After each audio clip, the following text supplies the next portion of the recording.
And I doubt if there is any sense in the army chief right now, because he's so petrified that if I win the elections, he's petrified I'll denotify him. All this is happening because of this.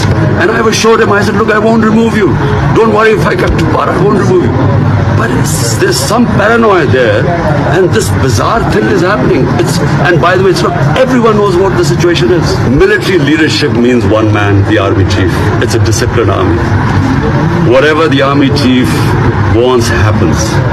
The orders go down, and we take pride in the fact that we have a disciplined army. Problem is, if you have a man up there who, in order to preserve himself, is dismantling our democracy, our constitution, fundamental rights, he's basically dismantling the future of this country to protect himself.